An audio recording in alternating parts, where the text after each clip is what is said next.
This episode of the Winded Podcast, my friend Anna Caruso, aka Derek Whitelover, joins the show once again to discuss the snowstorm in Boston, the men's and women's winning gold, a little bit of drama that's come from the Olympics, and then talking about other superstars that emerged during the Olympics, and then a quick minute on the Celtics with Anna, the best Celtics mind I know. The Winded Podcast starts.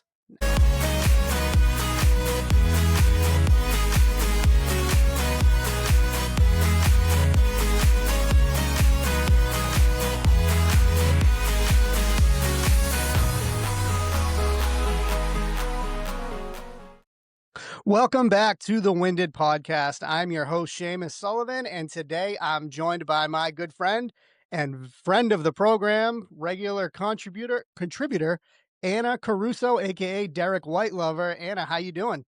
I'm doing as well as I can be. How are you doing today, Shamus? I'm doing well. How you doing with all the snow in Boston? It is terrible.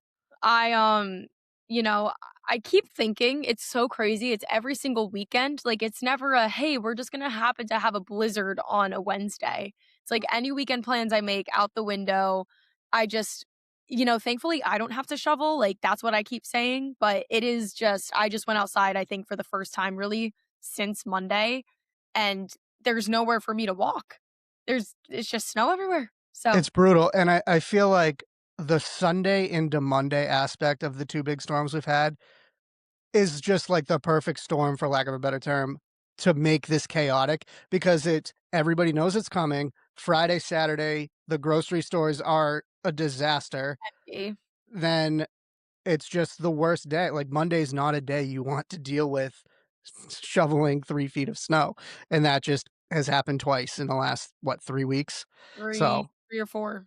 yeah, I was smarter about it this time. I have street parking in front of my house, and I was periodically going out there throughout and keeping up with it, so I have the best spot in the neighborhood right now because I was keeping up with it, but the first time I was like, "Oh my god, this is bad." Like, we couldn't fit both my wife and I's cars out front. We had to, like, only one of us got to park there because that's all we could shovel out, but Ugh, yeah, I am hoping that what we got this morning is just it. Like, can well, we please I please see be the done? forecast. I see the forecast for next week, and I think there's supposed to be some more, but apparently we're getting a 50-degree day pretty soon. I saw next weekend.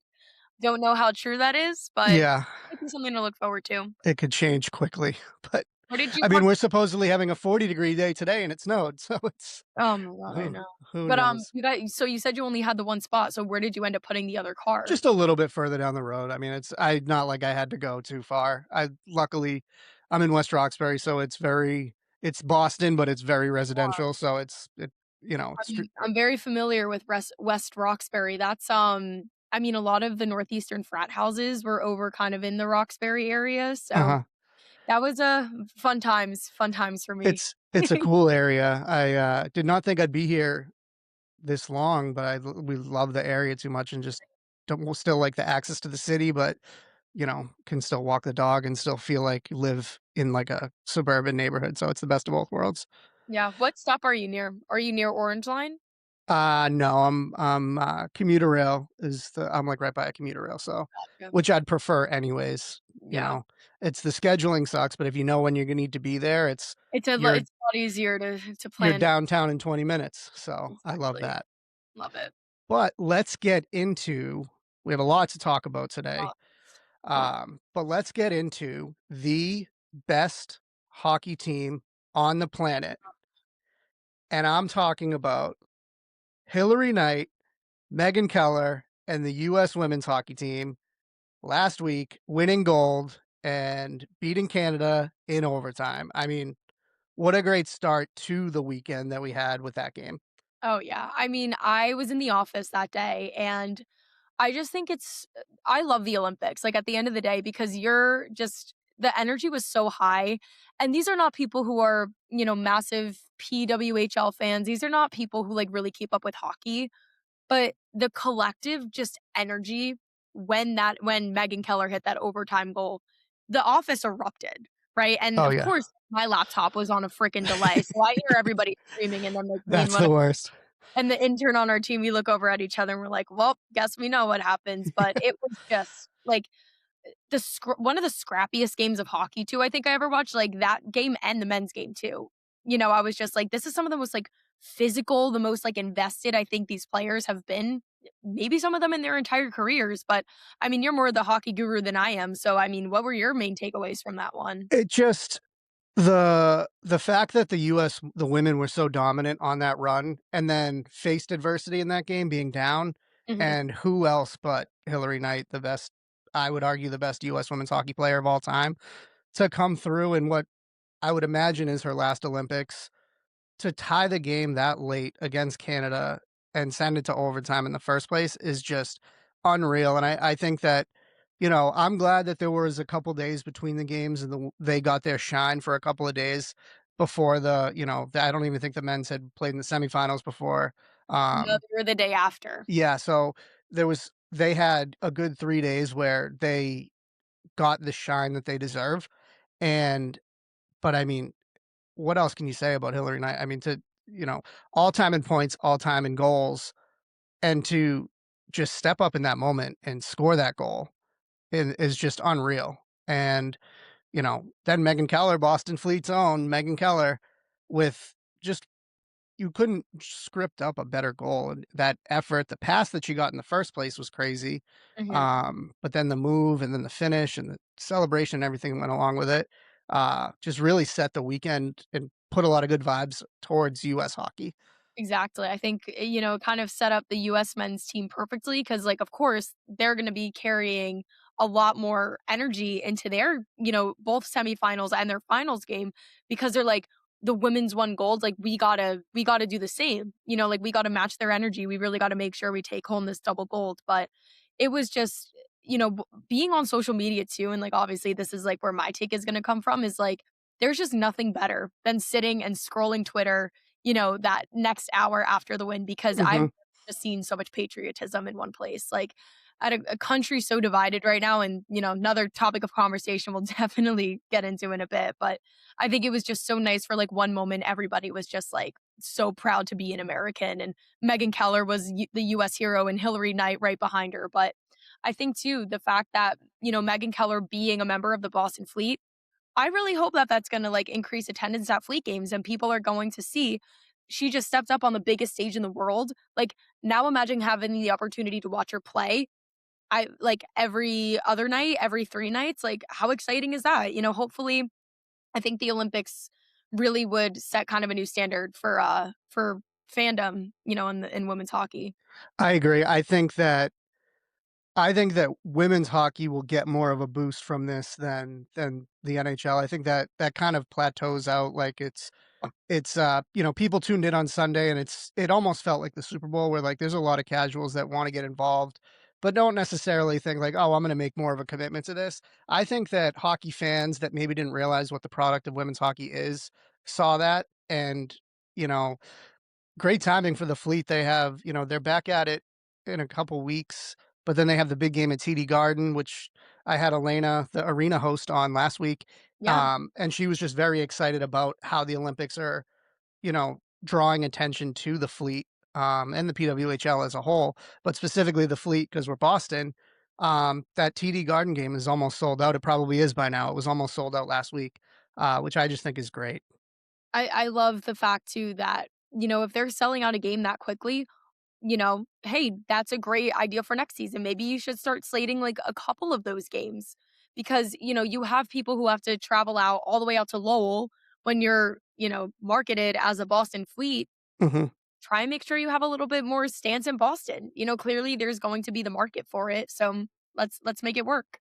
Yeah, I think that it's great that they're doing more in Boston. My biggest gripe when they first became, the first year when they were just Boston, PWHL Boston, and they played all their games at Lowell, it's like, oh, it's great that this exists. And like Songus Arena is not like you know, It's not a bad it's arena. not a youth rink. It's a big rink, but I'm like, I want them to be in the city Mhm. and have the access, one, selfishly because I live here, but two, it's just the eyeballs and the attention, and, it's a Wednesday night, you got off work, and it's like, "Oh, I could scoot over to TD Garden," or I could even at Agganis where they play a lot of games. I Yeah, think it's great that they're doing a lot more in the Boston area, and I think it'll only help grow, what is a good product. exactly. Yep. Well, then let's get into the men. First question I have about that 8-10 puck drop, which a couple thoughts on that. How refreshing are the Olympics where they say it's going to start at this time and it's to the minute starts on time? Where, I mean, NBA, NHL, never mind like the Super Bowl and NFL and everything, when they say, "Oh, it's a 6:40 kickoff," and then by the time everything's done, it's like 7:20. 7, yeah.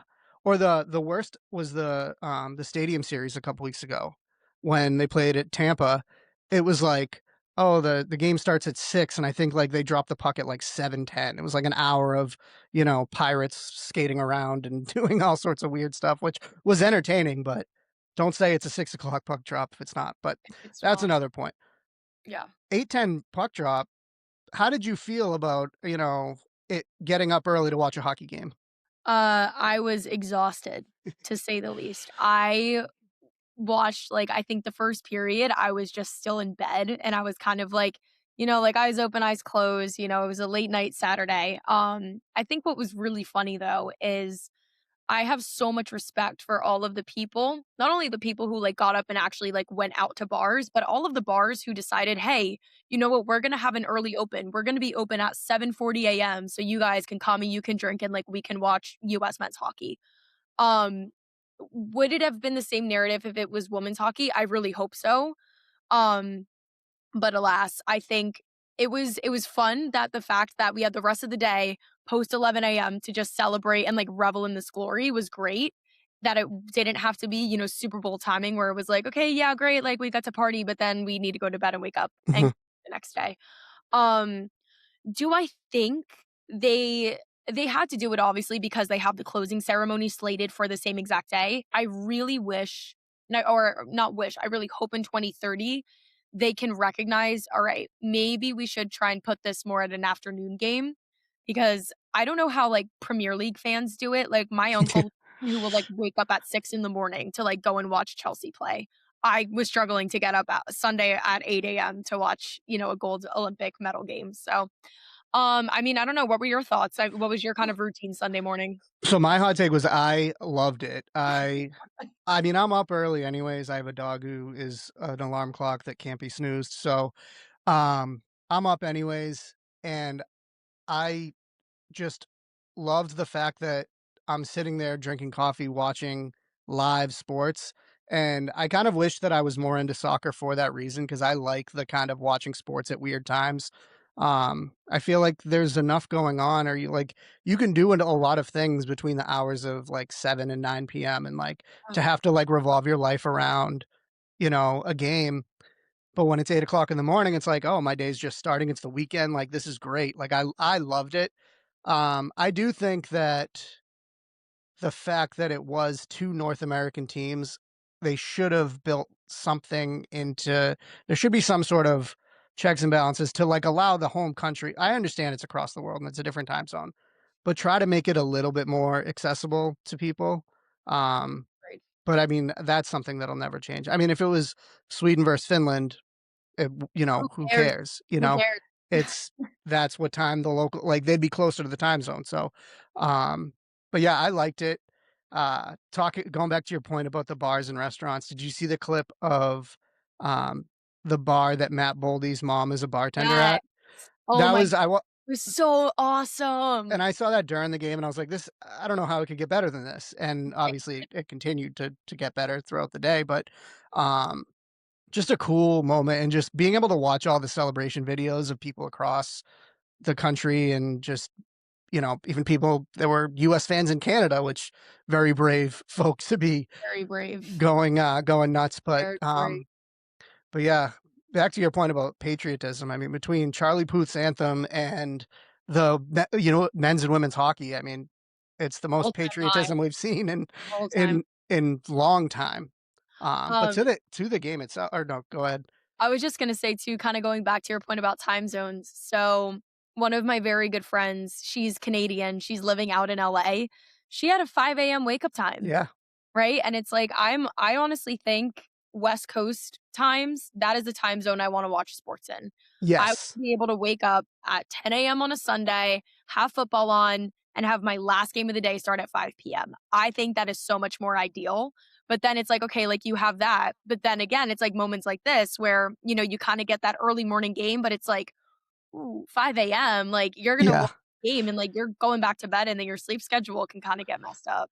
Yeah, how depressing is it, in the dead of winter here in Boston when you watch that 4 o'clock Sunday game that, like, it's bright and sunny that's out west, and you're just like, "How is it still daylight, 1? But 2, why is it 80 degrees and I'm Why is sitting it here and it's crazy? dark and cold," And I but have to watch the frickin', like, Rams and Raiders play each other, like, no one wants to watch that. yes, it's That's torture on all levels. crazy.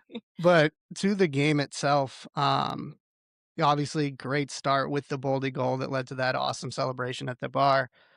But it looked ugly for a while. Like, obviously if Hellebuck didn't do what he did, I mean, that game could have easily been out of hand. I mean, if it was Swayman in the goal and, like, I think, like, as Bruins fans, like, that really hurts us to say. It's like, Yeah. thank God, like, our goalie wasn't the one who was put in that position or else that game would not have gone our way. Yeah. And, I think it's been enjoyable watching some of the like whining and complaining coming out of Canada, whether it was about the 3-on-3 not being real hockey when they won a 3-on-3 game 2 games prior. But they were the better team that day. And it's like, you can't play that card in You have to admit sports. it, like, You sometimes, ca- especially, like, this is not this is not something where your ego should be put in the way, right? Like, you're going to look like a better athlete. Your character is gonna be better if you just step up and say, "You know what? We got beat out by a better team." Like, "Hey, some of these guys are your teammates in the NHL." Like, yeah. you are allowed to give them their flowers. Like, you don't have to be a sore loser the entire time.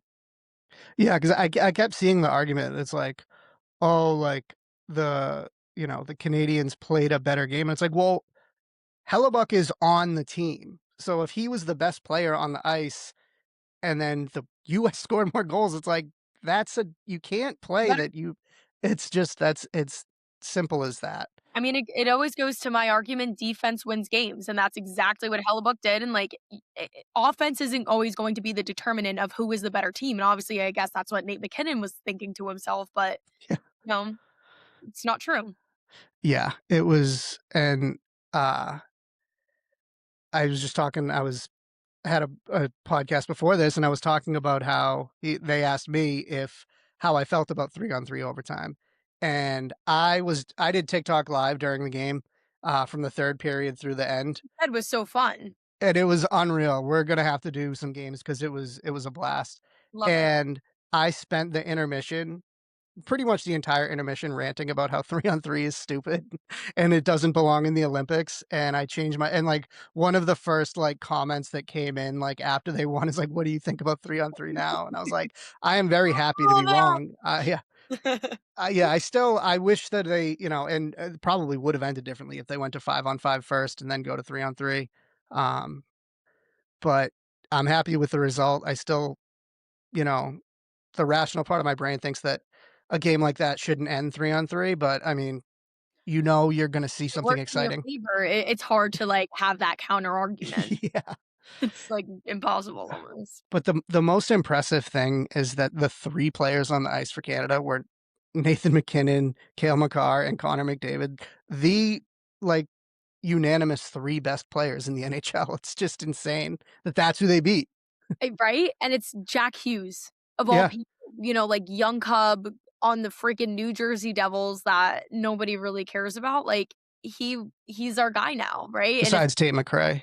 so which, by the way, that woman is gonna be in some deep trouble with her home country, I like, not wonder what that phone call was like I wonder afterwards. I wonder what that looks like. Well, because then I even remembered she did an endorsement for Team USA before the Yeah, Olympics had even started.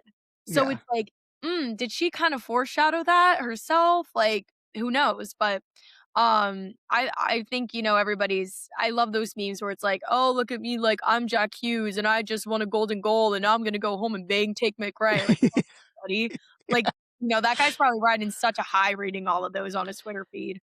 And he had his Derek White chip tooth moment. I love it. Oh my god, when I saw those comparisons, I think the Celtics actually went ahead and posted it on their Twitter, and I was like, "Let's go." But yeah, the fact that he's the one who lost a tooth and then scores the game-winning goal was almost was gonna be hated for the penalty that he took, Yeah. to have the redemption and give Mike Sullivan a ton of credit for putting him back out there when he made a mistake like that.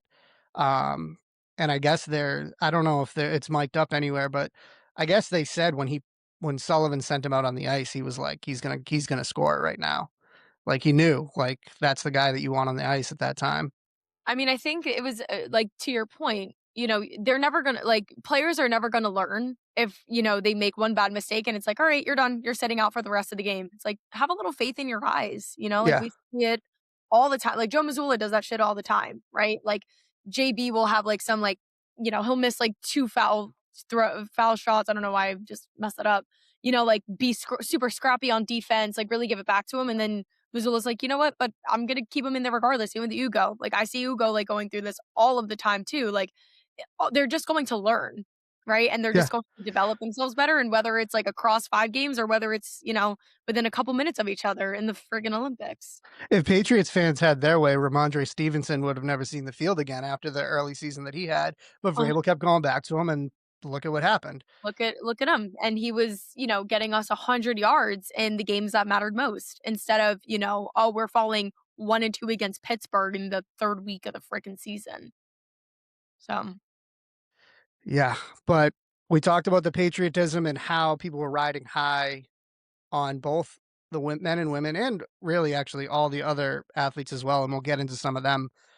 But, patriotism was at a all-time high. People, the men's hockey team were the darlings of the world, or at least America, and the internet and everything was going crazy with all the Johnny Gaudreau stuff and just everything that went along with it. But then, of course, some video comes out and the internet takes over and they go from being the most beloved people in the world to the most hated. So, I do want to get into, that hot button issue that is still raging right. on places of the internet right now. But what are your kind of thoughts on the situation? And for those who don't know, we're talking about the US hockey team taking a phone call from Donald Trump in the locker room, and Trump being Trump has to make a joke, that really Did not whatever. well. Yeah, it was whatever, it was a joke. I I didn't think anything of it when I first saw it. I was like, "Oh, that's just him. That's just how he talks, whatever." Um, but I'm also not a woman, and I don't see it the same way, so, um, people got very upset about it, but I'd love to hear what you have to say about it. I mean, I think first things first, people aren't mad at Trump at this point. People, again, like as you said, like people just expect that from him. And like it is upsetting. But, and I know I mentioned this before we got on the pod, but it's nervous laughter, right? Like these guys aren't laughing because they're like, yeah, we actually hate women and Trump is right. Like, no, like you're on the phone with the president, speaking with the president, regardless of if you like this guy or not. You kind of just you give a little nervous laughter. It's not belittling the women, and as you said, there were a few guys who screamed out, certain just different phrases of support for the women's Yeah, team. 2 for 2, somebody yelled 2 for 2. Exactly. There was other, like, kind of cheering when they said he was gonna invite the women too, but the laughter kind of was the loudest thing that was heard. The loudest thing, I think, again, too, people love to make something out of nothing, which, and I'm not saying that this entire instance was nothing, but I do think like if you're watching, I think Jack Hughes in his post-game interview was like the first person I thought of was Megan Keller, right? And like that was the number one person he thought of when he had just won a gold medal. And I'm like, if that's not putting her on the highest pedestal and like women's hockey on the highest pedestal, then like I don't really know what could be, right? Like they are very much taking in the women and they're celebrating them. And the 3 days that the women had to revel in their gold medal glory, like the men were right alongside them the entire time.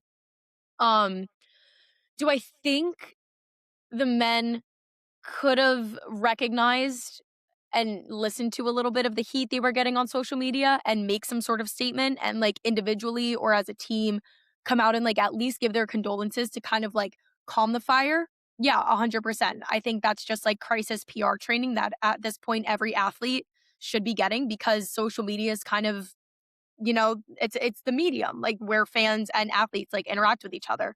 bring it down to a little bit more of a human level and really just try and like get the fans back on their side. And even if they don't really think they have anything to apologize for, just do it for the sake of your image, right? I think that's pretty simple. But um there's the controversy of, oh, and I think one that I've been really seeing a lot of, and I guess this is just because it's Boston, but Charlie McAvoy is getting a lot of heat right now. And people are upset because Charlie McAvoy accepted the invitation. He was there last night. And people are confused. They're like, well, you're an LGBTQ plus supporter and you're a women's advocate and you do all of these things to support women, but when the time really comes for you to step up and really voice those beliefs, you were a coward and you went. And I'm like, but how are you going to look back and decline an invitation like this, right? At the end of the Yeah. day, like, again, as I said, regardless of if this is a president that really reflects your beliefs or not, it's still an honor, right? It's still an opportunity that you might not ever get again. So why are you, you know, and I just don't really know what some of these fans expect at the end of the day. Like, damned if you do, you're damned if you don't. Um, and I did see a tweet actually now, kind of going off of the joke that Trump's like, I have to invite the women. And obviously, the women weren't going to show up regardless if he made the joke or not. I think that is very clear.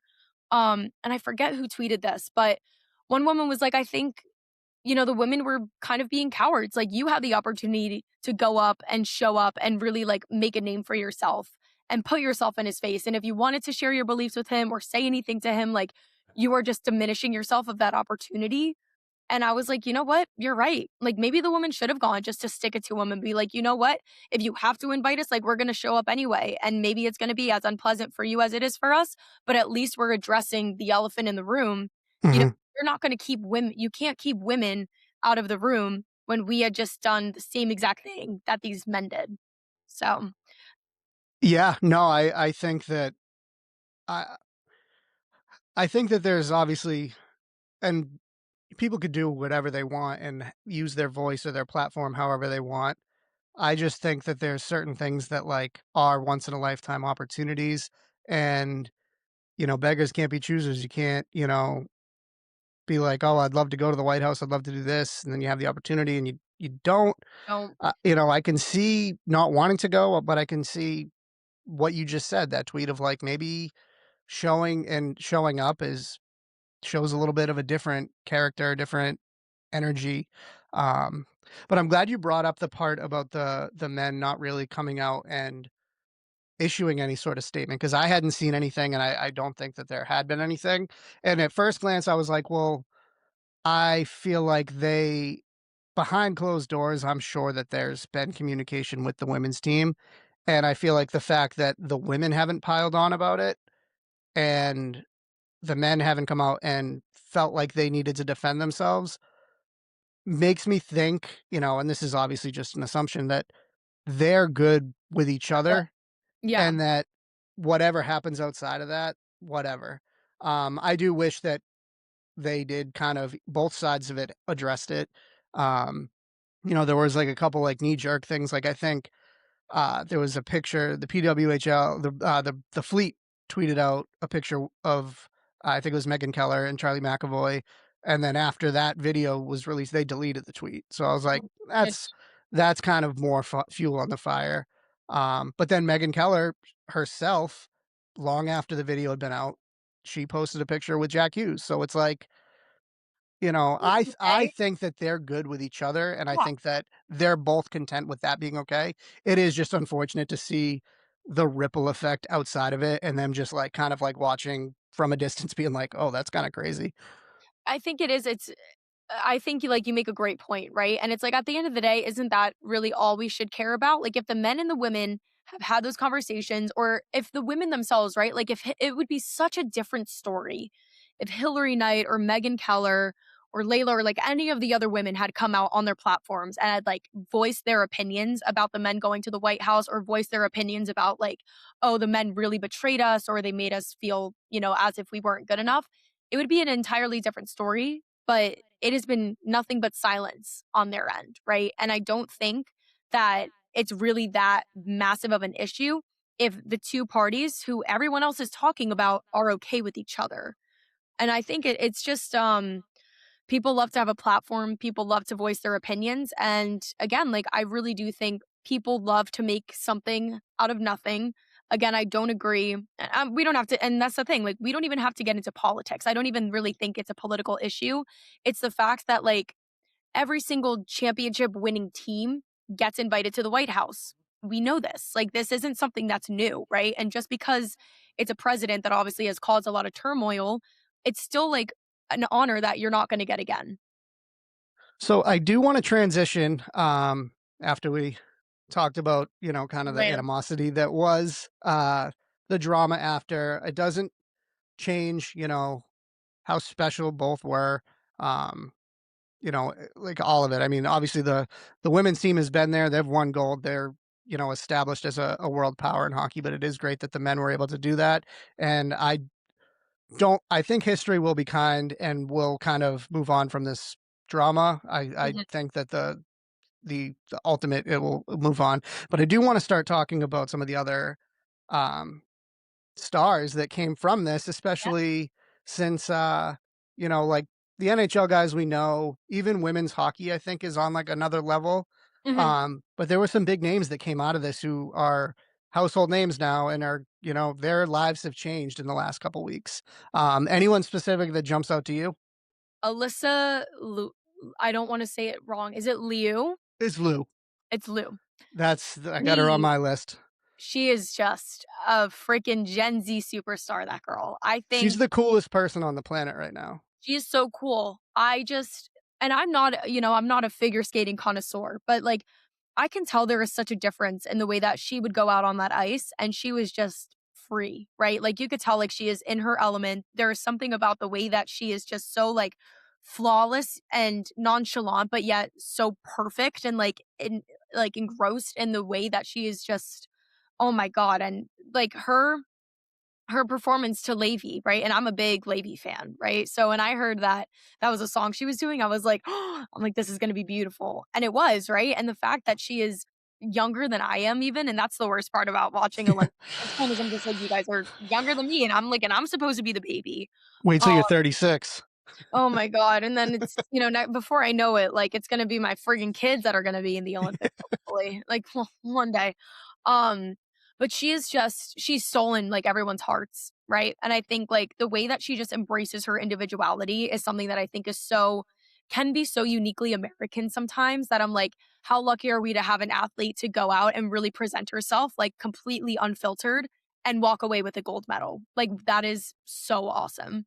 Yeah, no, I agree, and that's who I was gonna bring up is Alyssa Liu. I think everything from, like, her image to, like, all the interviews she does to, like, the "That's what I'm fucking talking about" when she came off the ice. It's, like, almost like, um, it's like this is a very stretch of a comparison, but it's almost like in Happy Gilmore when Happy Gilmore went on, and it's like it's different, like, it's just a different energy. Like, figure skating is this, like, polished kind of, like, Yeah. buttoned up like, sport, and to see somebody who is, like, not afraid to show the emotion and also not be penalized for it, Mhm. like, I would have bet anything that, like, having striped hair like that would be a violation or, like, having the, like, little, like, Her uh septum, I don't know, yeah, but, like, the I've period never even in her seen that mouth. before. I don't even know what that is. Like, but it's That cool. must hurt. That must Yeah. hurt.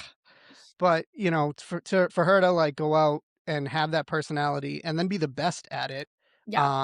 and then, like, the more you dig into, like, her backstory of, like, being burnt out and walking away, but then wanting to come back, her coach is embracing her, and then at 20 years old, she's a gold medalist is just very, very cool. I mean, even, and I don't know if you've been seeing any of the news about, like, her father, right? And her father wanting to be a single father and, like, going through the surrogacy and having 5 kids and, being a single dad and everything that he had done. I believe it was in China, right? And he had to escape that and make sure that he was making a really solid life. And it's like, the more and more you learn about these athletes and then you go and you watch them, like, on this level and just absolutely dominate, it's like you genuinely never really know what people are going through, and the fact that, like, she has this story, but she doesn't make it about her story, she makes it about herself and, like, what she loves to do. I just think it's so beautiful to watch unfold. Yeah, it almost seems, like, fake that, like, every 4 years, whether it's winter or summer, there's just this new batch of people and stories and, like, unreal athletic feats, but then, like, even more impressive backstories that go with it. It's like it just seems, like, scripted because it doesn't seem like it's even possible. I know. It's also, I feel like it is very inherently, like, and I guess it's just the way, like, us as Americans consume media. It's like, we are always looking for that extra little sob story, but, that's usually on the media that, like, puts it out there. Like, Alyssa didn't do anything herself to, bring that to light through her work or her, sport, her athleticism, but she was just so much fun to watch, and I hope that she continues, the same way Alona Mayer, like, really became just, like, such, like, an embedded celebrity. Like, I really do think, like, Alyssa's gonna continue to have that impact on us as well. Yeah. No, it's so figure skating is one of those, like, it's huge for the 2 weeks around the Olympics. I think it has a little bit of a carryover effect, and then you don't really hear anything about it. And maybe with, like, an image and, like, a persona like her, that has really not been seen before, like, all the great figure skaters that I can recall do kind of fit that, even though they had their own personalities, it was a little more cookie cutter, Yeah. proper, preppy kind of thing. Um, besides like Tanya Harding way back in the day, but not that she's Here's the even outlier remotely for close to sure. that. Yeah. But to see, maybe she's the face that can make it more of a, you know, regular thing instead of every 4 years. I mean, I think people like the female trio that we had, they were like, "Oh my god, we have a goth, a gay, and a girl from New Jersey." Like, that is your dream blunt rotation right there. I'm like, it does This not get more American than that. The self-awareness of those 3 is very, impressive for, such young people in the spotlight, and they just have fun with it, it's just great. No, I loved watching them, and Quad God too. Yes. Ilya, right? And I'm like, how fitting, he had the same exact name and everyone loved Heated Rivalry, and then here you go.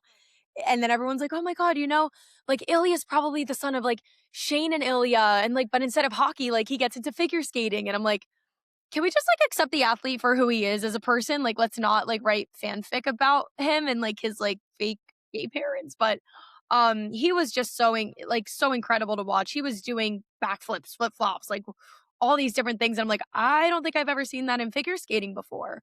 But like even on the men's side, right? Like we're bringing out these athletes that are just bringing like an entirely new narrative. And I think again, hopefully, figure skating is going to be a sport people are going to want to continue to follow. Like he is an athlete people are going to want to keep up with. And I've been seeing a lot of people talk about maybe Dancing with the Stars, right? I'm like, I think they would be absolutely wonderful contestants to bring on that show.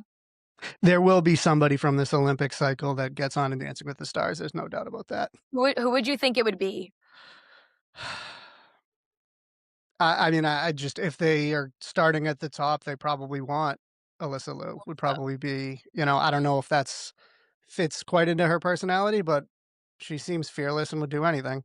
Yeah. I mean, I hope she would. Like I think and again, it's like her personality would be able to shine through. I think she would capture the hearts of everyone all over again. And she obviously, She could obviously, yeah, I'm sure she could do it. So, um, before we go, I do want to give you the floor to talk about your Boston Celtics, um, who, before you big timed me and rescheduled, I dance. had the notes based off of doing this the other day. Um, Celtics Lakers on Sunday. You had some pretty strong words on your TikTok that I As had I to listen to it twice. I'm like, I was like, oh shit. as I do, and I apologize to those who are offended by my profanity, but I think again, it's like this is where the authentic Boston fan is, like within me. I love this team if I haven't said it already. I mean, going off of, the Lakers game, you're playing the biggest stars in the world and you're still running laps around them, right? Like that just goes to show. And I had a few people in my comments be like, "Oh, you mean like four-time MVP, finals MVP LeBron James?" And I'm like, "But basketball is a team sport." And I think like Joe Mazzulla has really capitalized on that fact. And even if like the game last night, he had Ron Harper Jr. starting, I believe, oh my god, I can't even remember, but it was just like Baylor Shireman was out on the court starting, like Peyton Pritchard was on the bench, and I was like, he is just constantly rotating this team in and out, giving everyone the reps.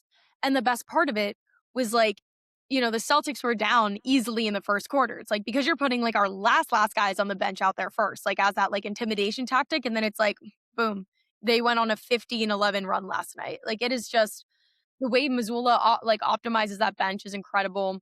Peyton Pritchard. So this is kind of where I wanted to talk about, now we're looking towards the Summer Olympics in 2028. It's the next Olympics we have going on. And there are already conversations about what this USA basketball team is going to be looking like, because LeBron James is probably going to be out. Kevin Durant's probably going to be out. Embiid and Davis and, all the guys that really carried us last year, they're going to be looking at a whole new roster.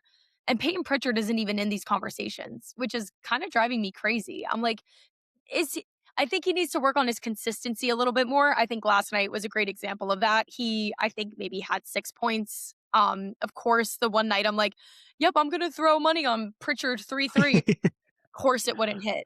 Yeah. Um, but I do think like he deserves a lot more respect, especially given the fact that he is a reigning sixth man of the year and he's already, like running laps around these guys who are vets. So I'm really, really excited to see where USA basketball is going to net out over the past couple of years, or over the next 2 years, I should say.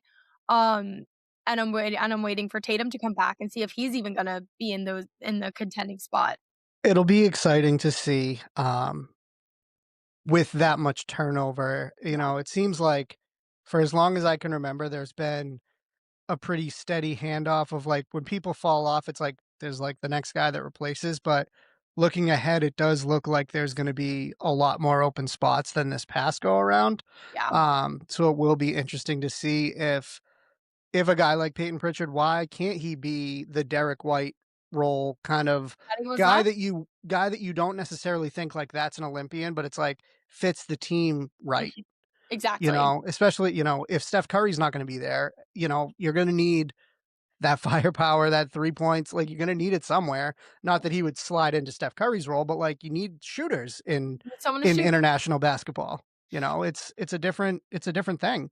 Totally different ball game. And I think like we had seen a little taste of it, I think, in the All-Star game, just like what the USA is going to look like, heading into these tournaments. And I think, I was watching Core to Gold, like that new documentary they had put it on Netflix, and it's, bringing you into the world of Serbian basketball and French basketball and Spanish basketball. And it's like I and that's part of the reason like I want to go into like the global markets, right? It's like basketball is no longer just a US game anymore, right? Like it is worldwide, and we're getting a run for our money. The fact we won the gold medal last year, all thanks to Stephen Curry, quite Yeah. honestly. Like how are we going to take what we learned about these teams and their dynamics from last year and build a team that is going to be able to shut down each and every single one of those other teams? So they're going to need a lot of big guys. Honestly, I know that, but like you got to have your small shifty guy in there somewhere who can like hit a buzzer beater three at any given moment, which is obviously, yeah, Peyton Pritchard. I couldn't agree more. Yeah. Well, Anna, we started out kind of talking like, okay, we'll have you on every once a month. Then it's like now it's like every week. I mean, eventually I think you and I are just going to be doing like a We'll daily just start talk our own show. podcast at some point. It's a dream. Yes. Well, Anna, this has been so much fun as always. You will be back soon, I am sure. Whatever But you need. great talking to you as always. And we will do this again soon. All right. We'll see you guys soon.